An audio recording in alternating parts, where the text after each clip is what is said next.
بسم اللہ الرحمن الرحیم والشمس وضحاها اعوذ باللہ من الشیطان الرجیم بسم اللہ الرحمن الرحیم الحمد للہ الواحد الاحد الفرد الصمد والصلاة والسلام علی مصدر الخیر واشرف بریتہ ابی القاسم المصطفیٰ محمد وعلی آلہ الاطیبین الاطہرین المنتجبین. اما بعد، برادران عزیز، آج کی گفتگو ہماری بی بی دو عالم سیدۃ النساء العالمین سیدہ فاطمۃ الزہرا سلام اللہ علیہا دختر رسول اللہ کے ایک خطبے کے متعلق ہے جو آپ نے مسجد میں وہ خطبہ دیا. انتہائی عظیم الشان خطبہ جسے صاحب بلاغات النساء نے نقل کیا ہے، اور یہ خطبہ جناب عبداللہ ابن حسن مثنى بن حسن علیہ السلام سے روایت ہوا ہے، اور یہ خطبہ جناب زینب علیہ سلام اللہ علیہ سے بھی روایت کیا گیا ہے، اور یہ خطبہ ام المومنین حضرت عائشہ رضی اللہ تعالی عنہ سے بھی روایت ہوا ہے، اور یہ خطبہ امام حسین کیا گیا ہے. تو عزیزان گرامی، کافی طویل خطبہ ہے، اور اس خطبے کو پڑھنے کے بعد پتہ چلتا ہے کہ پروردگار عالم نے اس خانوادہ تطہیر کو کس قدر علم کی دولت سے نوازا، اور واقعی بی بی دو عالم سیدہ فاطمۃ الزہرا سلام اللہ علیہا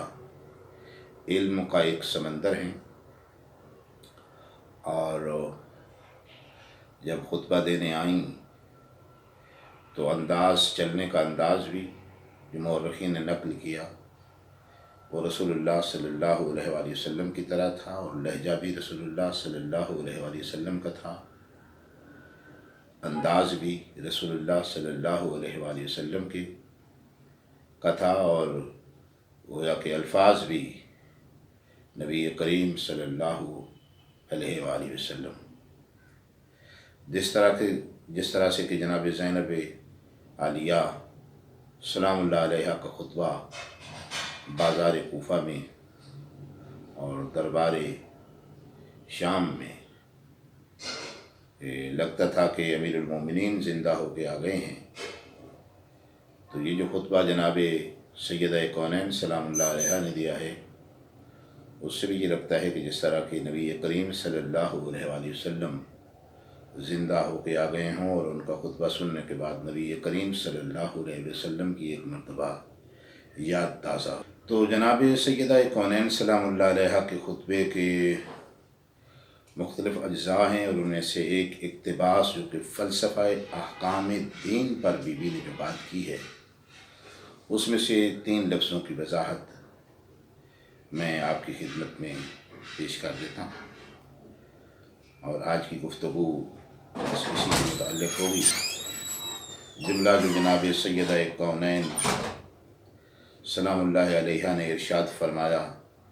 وہ تھا کہ فَجَعَلَ اللَّهُ الْإِيمَانَ تَطْهِيرًا لَكُمْ مِنَ الشِّرْكِ، کہ اللہ تعالیٰ نے تم پر ایمان کو واجب قرار دیا ہے تاکہ تم شرک کی آلودگی سے پاک ہو جاؤ. جس کا مطلب ہے کہ شرک ایک آلودگی ہے، شرک ایک نجاست ہے، اور اس شرک کی آلودگی اور نجاست کو دور کرنے کا ایک ہی وسیلہ ہے کہ اس ذات اقدس الہی پر ایمان لایا جائے. تو ایمان کے لانے سے یہ شرک کی نجاست اور شرک کی آلودگی سے انسان منزہ ہو جاتا ہے اور پاک ہو جاتا ہے. اور یہاں پر ایمان کا جو لفظ استعمال ہوا ہے وہ صرف ذات توحید پر ایمان لانے میں منحصر نہیں ہے، بلکہ جس طرح ذات توحید پر ایمان لانا یہ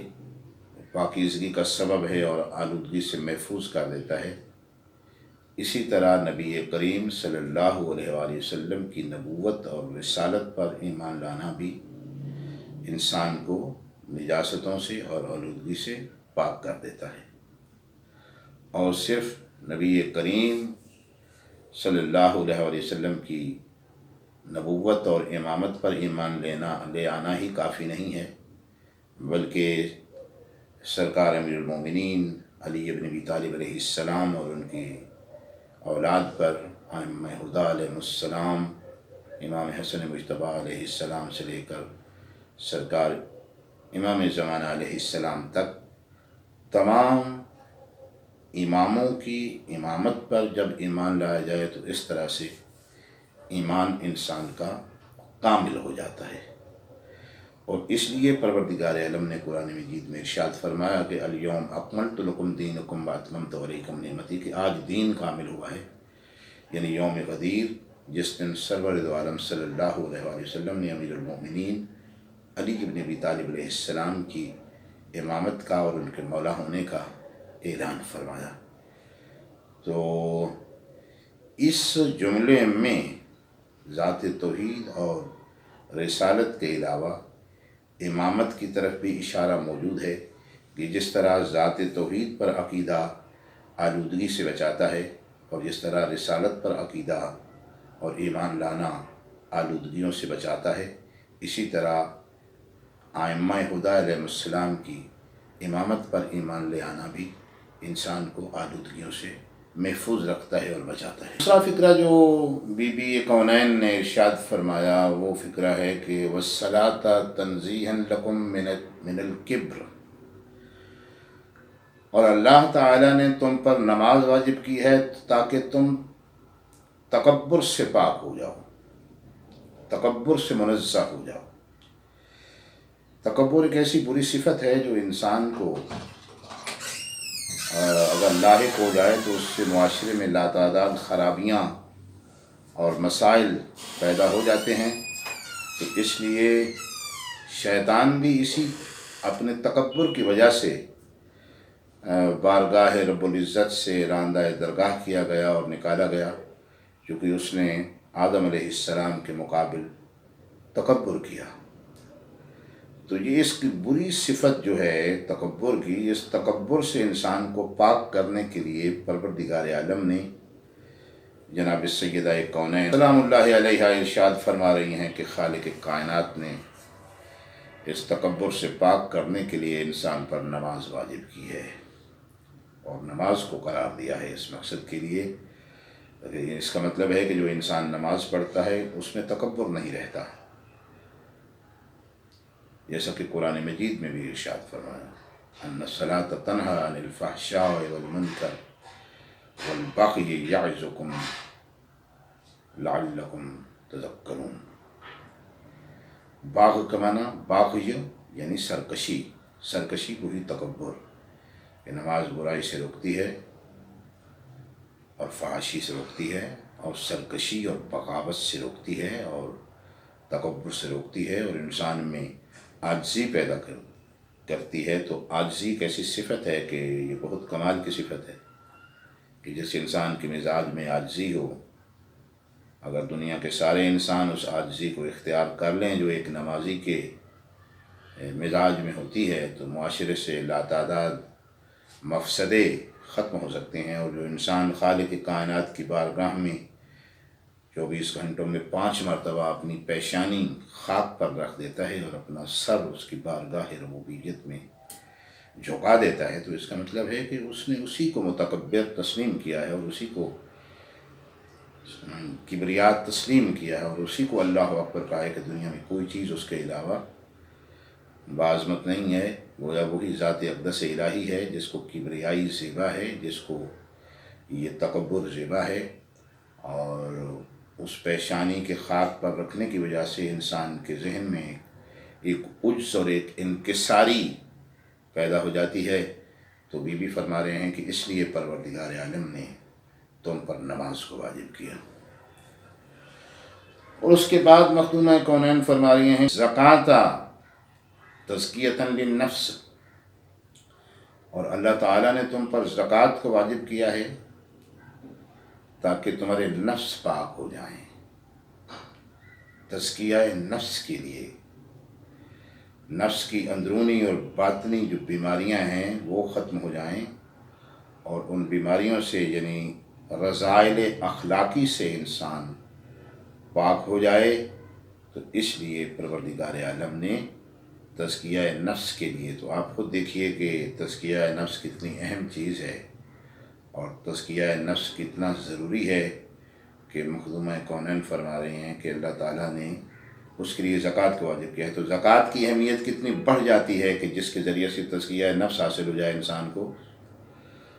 تو قرآن مجید میں خالق کائنات نے اس کی طرف اشارہ فرمایا، والشمس وضحاها والقمر اذا طلاها والنہار اذا جلاها واللیل اذا یغشاها والسماء وما بناها، اور آخر میں جا کے فرمایا کہ قد افلح من زکاها، یعنی 16 قسمیں اٹھائی ہیں پروردگار عالم نے، اور 16 قسمیں اٹھانے کے بعد فرمایا ہے کہ کامیاب صرف وہ ہوگا،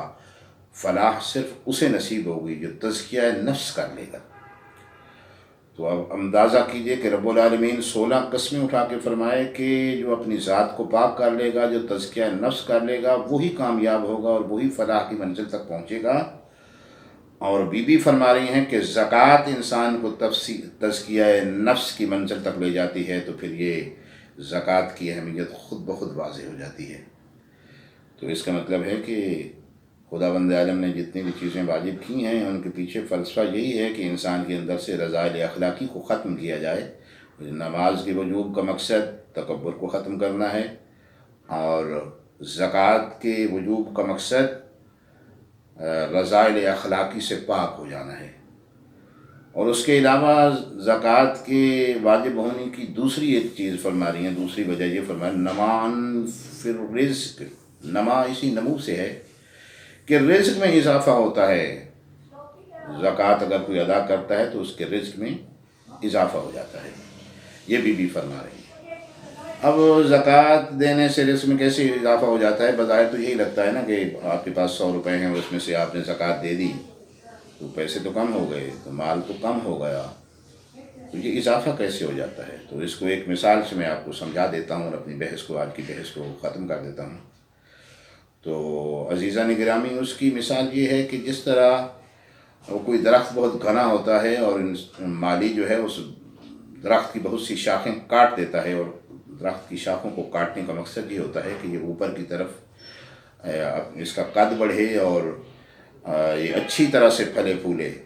تو بظاہر اس وقت لگتا ہے کہ یہ شاخیں کم ہو گئی ہیں، لیکن وہی شاخوں کا کم ہو جانا اس درخت کی بڑھوتری میں اور اس کی افزائش میں اور اس کی نمو میں اضافہ کر دیتا ہے۔